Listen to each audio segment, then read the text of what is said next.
Before the first bell rang, I told the whole world he was a nobody and a fake, just so I could keep my perfect shallow seat at the lunch table. But now, my expensive clothes are soaked through, my reputation is completely gone, and I am clinging to his wet, oversized sweater in the middle of a torrential downpour. I am begging the boy I publicly ruined to please not leave me alone in the light. Because the most terrifying thing isn't that everyone is filming us right now, it's that he might actually say no. The fluorescent lights of the school hallway don't just illuminate, they expose. They create a harsh, unforgiving stage where every movement is judged, every association weighed, and every reputation hangs by a fragile, invisible thread. For Monica, that stage is her entire existence. She moves through the crowded corridors like someone who owns the air everyone else breathes. Her laughter is timed perfectly, a melodic sound that floats just above the ambient noise of lockers slamming and sneakers squeaking against the polished linoleum. She is surrounded by a shifting wall of people, friends who mimic her posture, boys who adjust their pace just to walk in her peripheral vision, and an audience that watches her every move to figure out who they are supposed to be. But ownership of a stage comes with a price. It means your face is never entirely your own.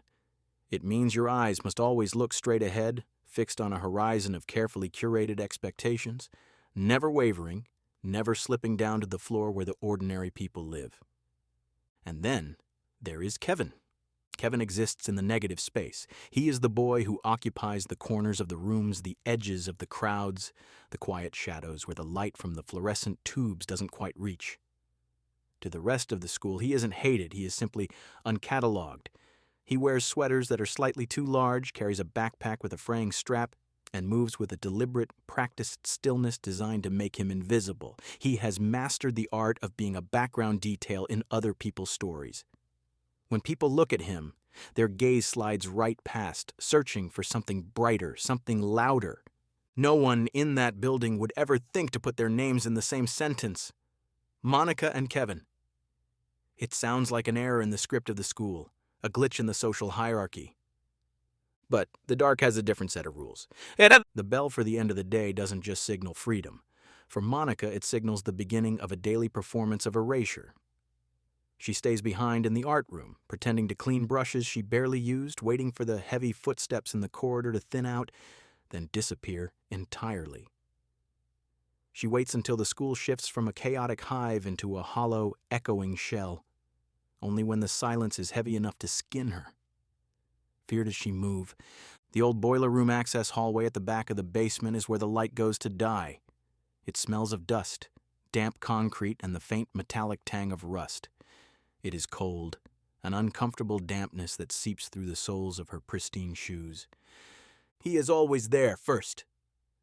Kevin sits on an overturned plastic crate, his back against the rough brick wall, his knees pulled slightly toward his chest. He doesn't look up when the heavy metal door groans open. He doesn't need to. He knows the rhythm of her footsteps, the slight, hesitant click of her heels that contrasts so sharply with the confident stride she uses on the floors above. Monica steps into the dim space, the door clicking shut behind her, cutting off the last line of sight to the outside world. The transition is so abrupt it makes her chest ache. For 7 hours a day, she acts as if he does not occupy the same planet. For 7 hours, she watches him get pushed aside in the lunch line, watches him sit alone at a desk in the back of third-period history, and she does not look. She does not blink. She does not breathe a word to the girls who sit at her table, laughing at jokes she isn't listening to. She walks over to him, her movements losing their stiff, performative grace, turning fluid, almost desperate. She sinks down onto the concrete floor next to his crate, completely unbothered by the dust that stains her expensive skirt. Kevin shifts, lowering his legs, and reaches out. His hand is warm, rough at the knuckles, a sharp contrast to the coldness of the basement. He doesn't say anything. He never does. Not at first. He just opens his palm and she slides her fingers into his, gripping them with a tight, fierce intensity that borders on painful. In the dark, there are no audiences, there are no expectations, there is only the steady, rhythmic sound of his breathing and the solid, unyielding reality of his hand holding hers. They had built this secret piece by piece, over months of silent agreements. It started in the library during the winter finals, a shared table in the back stacks where the air was thick with the smell of old paper and neglect. They hadn't spoken then either, but they had watched each other through the gaps in the bookshelves. Monica looking for a brief escape from the suffocating pressure of a perfection she didn't want, and Kevin simply existing, a calm harbor in her turbulent world. Then came the notes. Because words spoken aloud in a school hallway carry weight, they became dangerous. A single whisper could destroy a social standing built over years. So they used the physical remnants of the building, a loose brick behind the gym lockers, a cracked tile near the back exit. They would leave tiny folded squares of notebook paper, smudged with graphite, containing sentences that were small but heavy, with a truth they couldn't voice anywhere else. "The noise up there is too loud today," she had written once, her handwriting hurried, jagged at the edges. "I'll be in the basement," his reply had been, simple, written on the back of a torn receipt. "It's quiet here." Sitting on the cold concrete now, Monica leans her head against Kevin's shoulder. The fabric of his worn sweater is scratchy against her cheek, but it feels more real than anything else she has touched all day. She closes her eyes, letting the darkness of the basement wash over her, pretending that the stairs leading back up to the main hall don't exist. "You were quiet in history," she murmurs, her voice a low friction in the quiet room. It is the first time either of them has spoken in an hour. Kevin doesn't move. He keeps his gaze fixed on the opposite wall, where the shadows of the pipes look like old, gnarled fingers. "The teacher didn't call on me. I looked at the chalkboard," she says, her fingers tightening around his, "just so I could see your reflection in the glass." "You shouldn't," he says softly. There is no anger in his voice, only a deep, tired resignation that makes her throat tighten. "Someone will see you look." "I know." She does know. The fear is a constant low-frequency hum in the back of her mind, a cold knot in her stomach that never fully dissolves. If they find out, the world she has built will collapse. Her friends will look at her with disgust or worse, pity. The boys who treat her like a prize will look at her like she's broken. She will be cast out of the light and forced into the shadows, but unlike Kevin, she doesn't know how to survive in the dark, and he knows this too. He understands the rules of her world better than she does, which is why he never tries to walk next to her in the sun. He is content to be her secret, to let her pretend he doesn't exist during the day as long as he gets to hold her hand when the building empties out. It is a sacrifice he makes willingly, a quiet, devastating proof of how much he cares. And it makes Monica feel incredibly small. "Just 5 more minutes," she whispers, pulling his arm closer around her shoulders, hiding her face against his chest. "Let me stay here for 5 more minutes."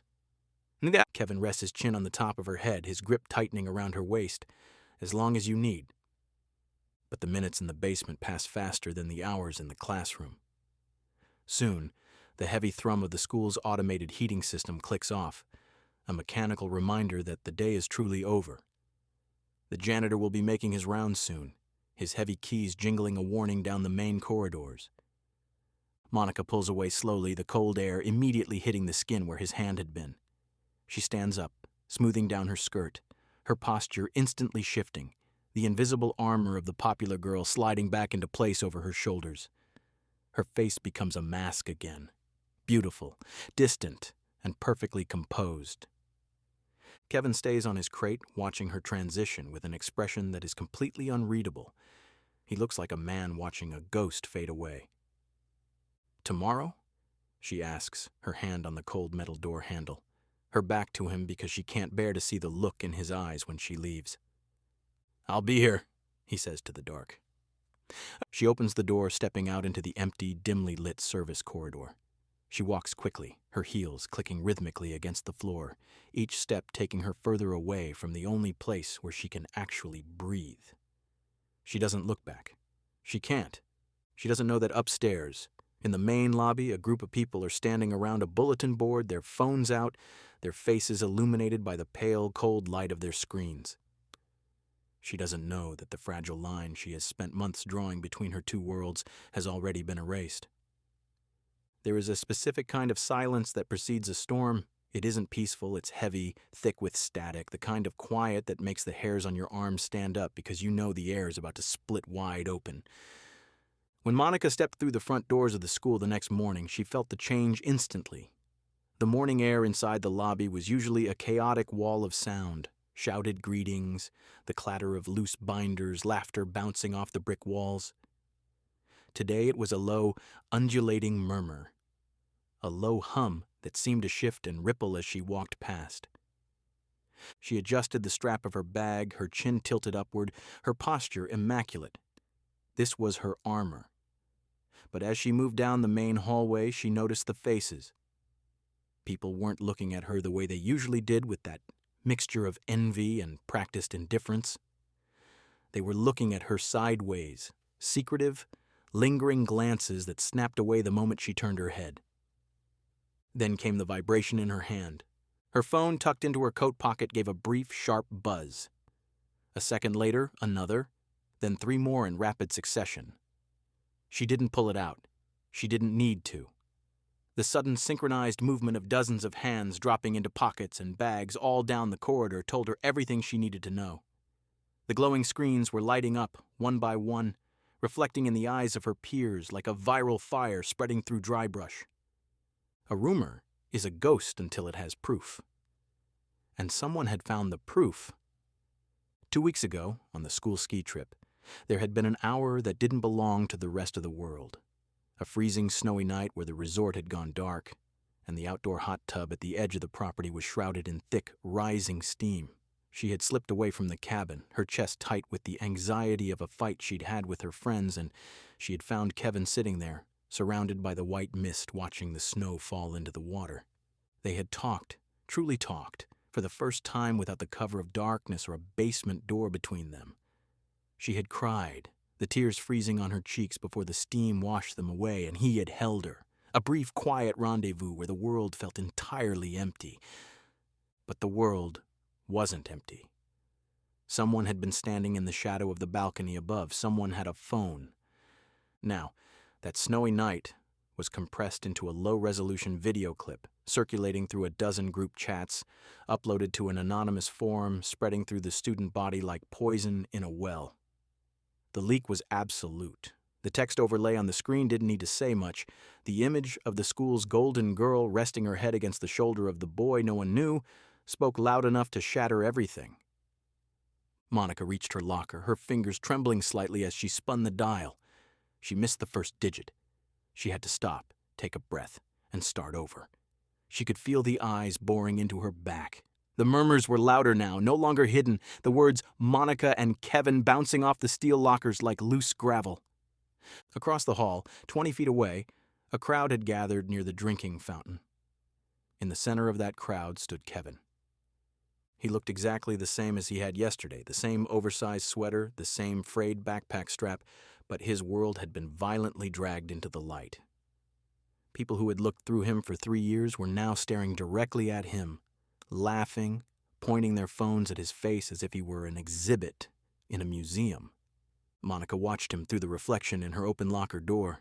His head was down, his dark hair falling forward to cover his eyes. He didn't move. He didn't defend himself. He stood perfectly still, letting the wave of mockery crash over him, acting as a lightning rod so the current wouldn't strike her. Her heart hammered against her ribs, a wild, panicked rhythm. Every instinct she possessed told her to walk over there, to stand beside him, to take his hand in front of everyone and tell them that the video was real, that he was real, and that she didn't care about their shallow world. But she couldn't move her feet. The social gravity of her life was too heavy. To step across that invisible line meant committing social suicide. It meant letting go of the edge of the pool and drowning in the dark with him. She looked at her friends standing a few yards away, their expressions a mix of shock and disgusted fascination, and the fear won. She slammed her locker door shut, the sound sharp and violent in the hallway, and turned her back on him. She walked away, her heels striking the floor like a death march, leaving him alone in the center of the ring. Inside the classroom, the static followed her. The teacher was talking about something historical, his voice a distant, meaningless drone against the roaring silence in Monica's ears. She sat at her desk, her hands folded neatly on top of her notebook, staring at the blackboard. She could feel her best friend, Sarah, burning a hole in the side of her face from the next row over. Sarah's phone was face down on her desk, but it vibrated every 30 seconds. Monica didn't look back. She kept her eyes fixed forward, but her mind was entirely trapped in the physics of the video, the way the steam had blurred their faces, the way Kevin had looked so protective, his arm wrapped tightly around her to keep out the cold. It had been the most honest moment of her life, and now it was being stripped of its dignity, dissected by people who didn't understand what it felt like to be lonely in a room full of friends. She wondered what Kevin was thinking right now. Was he angry? Was he hurt? Or did he feel the same crushing resignation he always did, as if he had always known that their time in the dark would eventually be stolen by the light? The bell rang, ending the period, but it offered no relief. As the students stood up, a boy from the varsity team leaned over Monica's desk, a cruel, mocking smile stretching across his face. "Hey, Monica," he whispered loud enough for the surrounding rows to hear. "Didn't know you liked charity cases. Guess the view from the top got boring, huh?" The classroom went dead quiet. Dozens of eyes locked onto her, waiting for the breakdown, waiting for the tears, waiting for the perfect girl to shatter. Monica didn't blink. She tightened her jaw, her face freezing into a mask of pure aristocratic ice. She stood up, sliding her notebook into her bag with slow, deliberate precision. "I have no idea what you're talking about," she said, her voice clear, cold, and entirely devoid of emotion. "The video is a fake, and Kevin is nobody." She walked out of the room before the words could choke her, unaware that Kevin was standing just outside the doorway, his hand raised to knock on the glass, holding a piece of paper he would never get to give her. Act 3. The Wall of Silence. The fallout of a lie doesn't settle all at once. It descends like ash after a fire, coating every surface, turning everything gray and making it impossible to breathe without tasting the ruin. By afternoon, the narrative had solidified. Kevin had become the villain, and Monica was the victim of a pathetic, desperate delusion. To save her own standing, Monica's social circle had rewritten the story.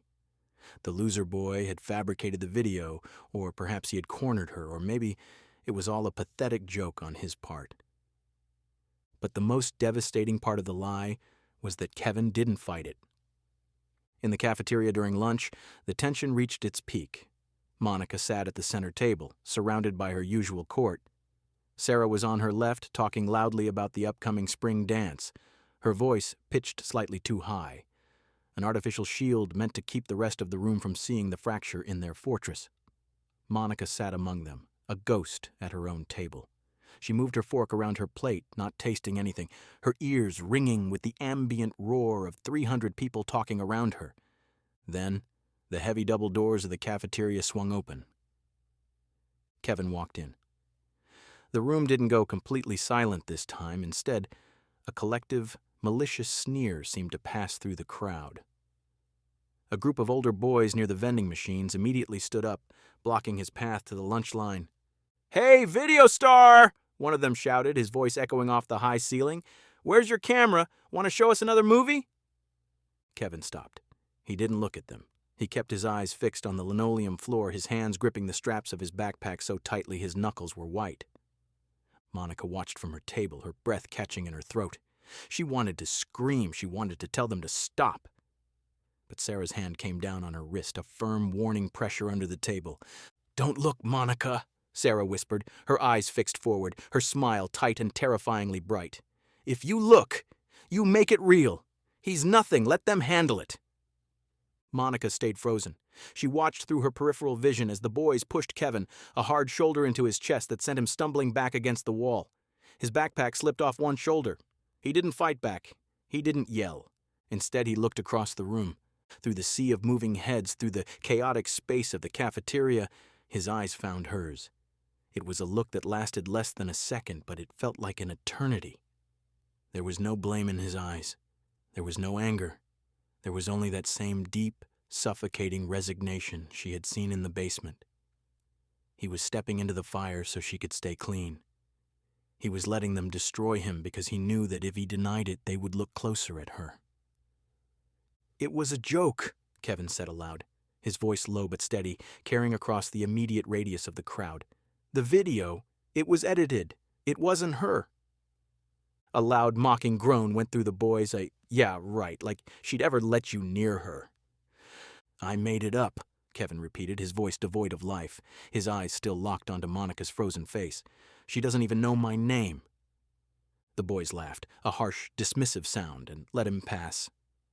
Kevin picked up his bag, turned around, and walked out of the cafeteria, leaving his lunch behind. He had given them the lie they wanted, and in doing so, he had built a wall of silence between himself and Monica that neither of them could cross. For the next 3 days, they lived in a vacuum. They passed each other in the hallway 6 times a day, and every single time, they enacted a ritual of mutual erasure. Monica would walk with her friends, her head held high, looking straight through him as if he were made of glass. Kevin would keep to the wall, his head down, shifting his weight to avoid even the slightest brush of their clothing. The physical distance was small, sometimes less than a foot of space separated them as they crossed paths near the library, but the emotional distance was an abyss. Monica spent her nights in her room, staring at the ceiling, her phone dark on her nightstand. She had blocked his number, not because she wanted to, but because Sarah had taken her phone and done it for her, and Monica hadn't had the courage to unblock him. Every hour felt like a slow, agonizing slide backward into the cold. Without him, the noise of her life was unbearable. Her friends' conversations felt shallow, their laughter sounded like breaking glass, and the constant pressure to be perfect felt like a physical weight pressing down on her chest. She went to the basement once during the final period of Friday afternoon when she couldn't take the classroom anymore. The boiler room door was cold against her hand. She pushed it open, stepping into the dim, dusty corridor, her heart pounding with a desperate, pathetic hope that he would be there, sitting on his crate, waiting to hold her hand in the dark. The room was empty. The plastic crate was gone. The space where they had sat for months was just bare, cold concrete, covered in a thin layer of undisturbed dust. He had erased himself from the dark, too. He had taken the only sanctuary they had and locked it from the inside, leaving her alone with the very thing she had been terrified of: the silence. She sat down against the brick wall, pulling her knees to her chest just as he used to do. She didn't cry. The pain was too deep for tears, a cold, hollow ache that settled behind her ribs. She looked at her hands, empty and cold, and realized that in saving her status, she had lost the only part of her life that was actually real. Act 4, The Sabotage and the Remnants. You can only play a part for so long before the costume starts to choke you. By the following week, the novelty of the rumor had faded for the rest of the school, replaced by newer, fresher scandals. But for Monica's social circle, the work wasn't finished. Safety in their world required absolute conformity, and Monica's hesitation, the brief seconds where she had frozen in the hallway, the way she had stopped laughing at their jokes, had been noticed. Sarah, who had sat at Monica's right hand since the 7th grade, moved to the center of the table on Tuesday. It was a subtle shift, but in the brutal calculus of high school, it was a declaration of war. Monica arrived at lunch to find her usual seat occupied by a younger girl from the cheer squad. Sarah didn't look up when Monica approached. She was deep in conversation, her laughter loud and performative, her posture an exact replica of what Monica's used to be. "Oh, Monica," Sarah said carelessly, finally glancing up as if noticing her for the first time. "We're actually saving this side for the committee planning. There's space down at the end if you want." The end of the table was where the social fringe sat, the girls who didn't dress correctly, the ones who didn't know the unwritten rules. Monica stood there for a long moment, the noise of the cafeteria rushing back into her ears like a physical wave. She looked at the faces of the people she had spent years trying to please. They were all looking away, their eyes fixed on their phones, on their food, on anything but her. The sabotage was quiet, bloodless, and absolute. Her status hadn't been saved by her lie. It had only been preserved long enough for them to decide she was no longer worth the effort. She didn't walk to the end of the table. She turned around and walked out of the cafeteria, her head held high, though her hands were shaking so hard she had to bury them in her pockets. She found herself in the old library stacks, the one place where the school's social hierarchy felt distant, buried under decades of dust and forgotten knowledge. She walked deep into the biography section, where the light was dim and the air smelled of decaying glue and old paper. She stopped in front of the shelf where they used to leave their notes. A loose brick 3 rows down from the top, hidden behind a multi-volume set of encyclopedias that no one had touched since 1994. Her fingers trembled as she reached into the gap. Her hand brushed against something physical, a small folded square of notebook paper. She pulled it out, her heart catching in her throat. It was smudged with graphite, the edges soft and frayed from being handled. It wasn't a new note. It was one of the old ones, written weeks before the leak, during a time when the dark was still theirs.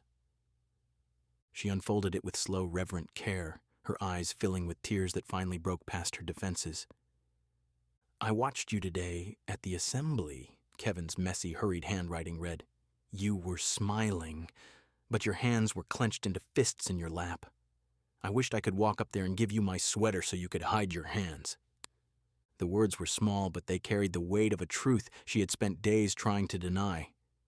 He had seen her, truly seen her, not as a prize, not as a reputation, but as a person who was suffocating under the weight of her own life. And she had called him nobody. She had stood by while they broke him, using his sacrifice as a shield to protect a world that had abandoned her the moment she stumbled. She held the paper against her chest, the sharp edges digging into her skin, and for the first time in her life, she let herself cry in a public space. She cried for the basement, for the hot tub in the snow, for the warm hand she had let go of because she was too terrified of the cold. The noise of her old life, the friendships, the status, the endless performance suddenly felt like background static. It didn't matter anymore. None of it mattered. She folded the note carefully, sliding it into her pocket next to her phone, and stood up. The fear was still there, a cold knot in her stomach, but for the first time, it wasn't the strongest thing inside her. The final bell of the day didn't ring. It shattered. As the classroom doors flew open and the corridors filled with the sudden violent rush of freedom, Monica didn't adjust her armor. She didn't look at the mirrors in the bathroom. She didn't check to see if anyone was watching her. She moved through the crowd against the current, her eyes fixed on the rear exit of the building. The rain was coming down hard outside, a gray, slanting deluge that turned the school parking lot into a sea of black asphalt and flashing brake lights. Students were running for cars, huddled under umbrellas, their voices lost to the steady, roaring sound of the water hitting the roof. She didn't have an umbrella. She walked out into the downpour, the cold water immediately soaking through her hair, flattening it against her face, ruining the perfect look she had spent years maintaining. She didn't care. The cold felt clean. It felt real. She found him at the edge of the property, near the old bus benches where the grass turned to mud. Kevin was walking slowly, his shoulders hunched against the rain, his oversized sweater heavy and waterlogged, dragging down his frame. He didn't have a hood. He was just walking into the storm, entirely alone, a solitary figure disappearing into the gray mist of the afternoon. "Kevin!" Her voice was nearly swallowed by the roar of the rain, but he stopped.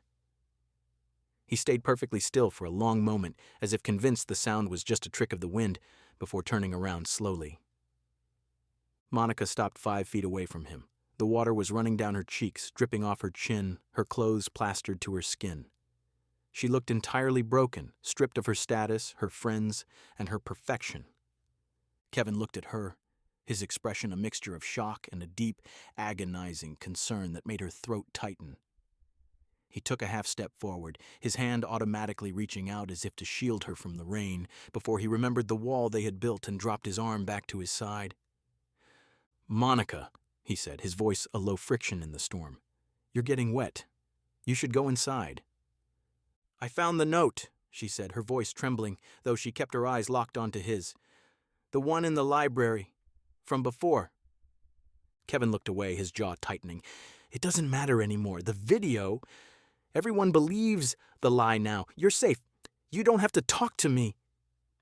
"I don't want to be safe!" she screamed, the words ripping out of her chest with a raw, violent honesty that left her breathless.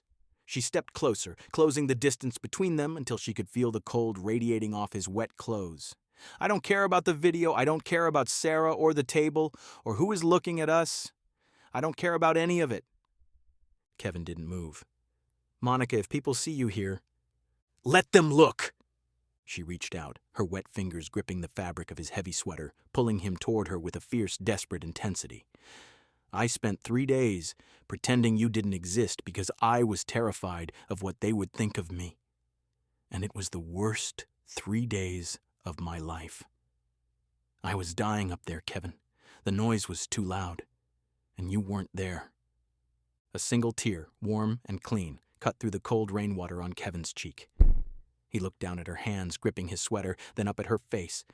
Beautiful, ruined, and entirely real. You called me nobody, he whispered, the words carrying the lingering ache of the cafeteria floor. I was a coward, she said, her voice cracking as she leaned her forehead against his wet chest, her shoulders shaking. I'm so sorry. I was so small, and you were trying to save me. Please, don't leave me in the light alone. It's too cold up there.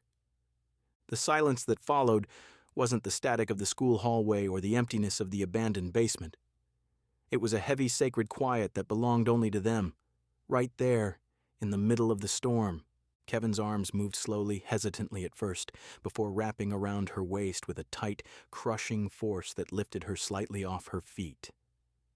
He pulled her against him, burying his face into the hollow of her neck, his body shaking with the weight of a relief he hadn't known he was waiting for. His hands were wet and cold, but through the fabric of her coat, they felt like a fire.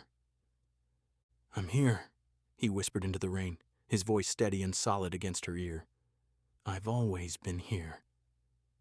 Across the parking lot, behind the glass windows of the school buses and the fogged-up windshields of idling cars people were watching, phones were being raised to windows, screens were lighting up, and the rumors were already resetting their course. But Monica didn't look. She closed her eyes, letting the rain wash away the last remnants of the girl she was supposed to be, completely safe in the dark of his arms.